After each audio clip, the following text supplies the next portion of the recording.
Hello. I come to you today, unmade up, unkempt, unfixed, au natural, if you will, to show you what is going on, to show you the progress so far. This is an update video. This is a video about the transition progress so far. There's been some developments. I haven't done one of these in a while because I wanted to have some substantial things to talk about. So I've been getting estrogen sent to me, or prescriptions for estrogen sent to me from GenderGP, which is an online doctor based in the UK, EU, because the Swedish healthcare system is so slow to get going. I started with them. I've talked about this prior. There are other videos on it if you are curious. But this summer, there was some issues with importing medications and receiving medication from outside of Sweden, specifically to do with hormone-related medication, because it started to count as doping, which is strange to me because I feel like blocking testosterone is the opposite of doping. But regardless, this did cause a 3-week delay in my dosage, in my injections, in my medications. So everything sort of halted for 3 weeks too much, and then kicked in again on that same 3-week delay. However, from September 1st, with help from my cousin, who happens to work within the healthcare system, I have actually started receiving treatment from the Swedish healthcare system. So I am no longer using GenderGP as part of my treatment. I am now wholly in the actual Swedish healthcare system, which is great because, well, first of all, it's definitely it feels more secure, just for me and my sake, and in general, having everything in Sweden, having the doctors in Sweden, having everything here. It's a 40-minute train ride to the actual clinic, so it's not, a big deal to go there and to talk to them. I've only been there once, but they interviewed me and they took over my medication, so I'm on the same dosage as I was before, which is currently 250 microgram, 250 units of estrogen patches, which is 2 big patches and 1 small because they're 100 and 150. And then every 3 months, an injection of triptorelin, 11.25 milligram, which also took a long while to figure out, but in Sweden is called Pamorelin. So if you're looking for this treatment, or if you're curious about this treatment, Sweden specific, it's Pamorelin. That's the same thing. It's just what it's called here. It's still triptorelin as the active ingredient, I guess, but that's what it's called here. So that's what I am now on, which is great. Number one, because I get it through Sweden and there's not going to be any sort of issues with import. And number two, because it falls under the Swedish healthcare high cost protection. So when I have paid up to a certain amount, it's gonna start getting cheaper and cheaper and cheaper, because Sweden's healthcare system works in a way where if you need a medication for a diagnosis that you have received, you get that on like an increasingly reduced rate, because the more you need, the cheaper it gets, essentially, which is obviously great. So finally, I'm in the system and I'm getting medication properly through all the proper channels in Sweden at the appropriate cost, which is great. On the slower side of things, though, hence the reason I chose to come before you today unmade up, which feels very wrong. It feels gross to see myself in the camera like this, but I wanted to highlight a few things. Over the past half year or so, I have definitely increased in weight, not only developmentally, but also in other places, which is less fun. And I think it probably has to do with the hormones. I have also been going to laser hair removal for 5 treatments now for the face. And well, I shaved yesterday and there's not a lot, but you might be able to hear it. But apparently I just have very stubborn hair growth, I guess. Not helped, presumably, by the sort of red pigmentation in my hair naturally, because it's always harder to remove. But it's supposed to be possible. Like, it should be able to... It should be gone, basically. So I guess we're just gonna have to chip away at that. I personally haven't seen much change in amount, but I did get a text message. I can tell that it's growing slower, but it feels like there's the same amount, which is kind of very frustrating. Other than that, the next big thing on the agenda is surgery, which is not the surgery, unfortunately, but a surgery. And as you might notice, my right eyelid is still bad. It never healed good since my eyelid surgery. Now, my eyelid surgery, if I compare before and after pictures, it definitely changed. It definitely helped, but it's definitely not good. It's not symmetrical, it's not even, it's not what I wanted. And the surgeon who did it is bad. There's been a lot of very damning evidence coming out against this surgeon. There's a lot of people with a lot of complaints, and a lot of people who have turned to the surgeon post-surgery for help with issues that have arisen after the surgery. The surgeon has refused to help them because, in his opinion, you're just being overly dramatic. It's fine. Go home. So they have turned to other clinics, other doctors to help fix the issues.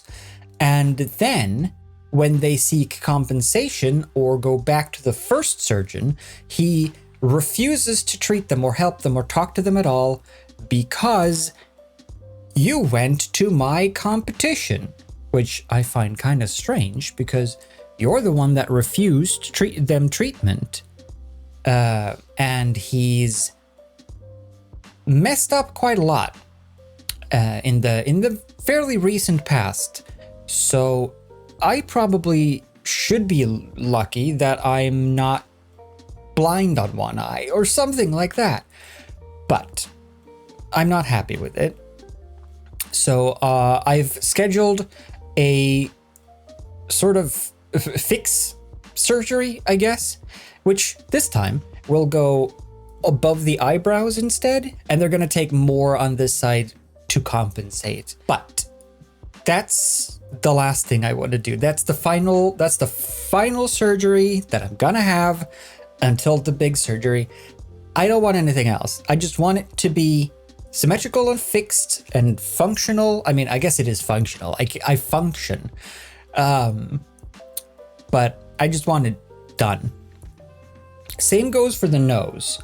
And I don't know if you can tell much difference. I personally think that there is barely any difference, very little difference, at least from the front. From the side profile, sure, there is a slopier slope, but the tip should definitely be thinner, and it isn't.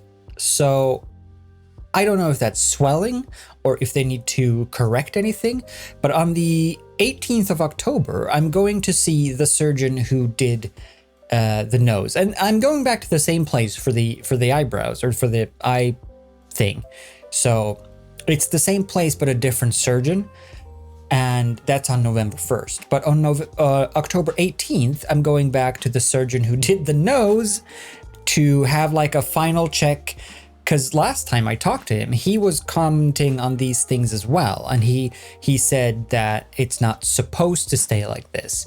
And if it doesn't sort of recede by itself and settle, that it will have to be fixed, which is nice to hear the surgeon say. My hope is that if I go talk to him on the 18th, and then I go to the new surgery appointment on November 1st, that they can then just fix whatever he determines on the 18th, right? Because it's the same clinic. I don't know if the same, or if this new surgeon can do the same stuff, but that would be great, wouldn't it? If I can just sort of get that out of the way once while I'm in there anyway. You know, I'm gonna be sedated. I'm gonna be on the table. Why not just fix what little needs to be fixed all at once? So that's my hope. I don't want to look halfway sleepy, but anyway. The final point I wanted to mention is vocal training, which is the biggest step, I think, for me personally, that I want to take or want to at least make progress on. And it is really difficult. It's really difficult to just look at tutorials on YouTube and try to mimic it, because obviously everyone's voice is different and everyone has different mentalities of how to approach voice training and how to visualize voice in general. Because some people say, like, try to visualize the voice as a physical object and raise it up inside your body, which, I mean, if that works for you, great. It doesn't really for me. The other thing is the technical aspect of things, where it's like, okay, you need to hit these frequencies and make your larynx do this and constrict your false folds and vocal fry this, and okay, but I don't know how to do those things. I can understand that they need to be done or how they function, but I don't know how to do them. So I still feel like I need a vocal coach to listen to me and say, okay, I can hear that you're doing this and this, try this and this. Fortunately, when I was at the Swedish clinic, they did give me a referral to a vocal coach, which you need. You can't just apply for a vocal coach in Sweden. Not with this specific thing. You can do it if you need help with like stutters or things like maybe you have a speech impediment of some sort, or maybe you just want to like practice your speaking in general. Maybe you have singing lessons or something, a singing coach. But getting specifically vocal feminization or masculinization, you need a specific referral to a specific specialist, I guess. And I did get that. But the wait for the first appointment is still 10 months. So that seems to be a bit away. I'm gonna call them and I'm gonna just say like, hey, if you have like someone who cancels or if you have like an extra slot sometime, I can come whenever. Just let me know and I'll structure the rest of my life around it. And then I have another referral to the separate place, the separate clinic or whatever, because I need to talk to these people to be approved, or no, to be recommended for a legal change, which is required for a surgery, for a physical change. So I need to talk to these people. I need to wait in line for these people. Then I need to talk to these people. Then these people need to approve me and send my case to the state. Then the state needs to approve me, and then I can apply for surgery. And after all of that is done, and I can apply for surgery, the wait for surgery is about 2 years.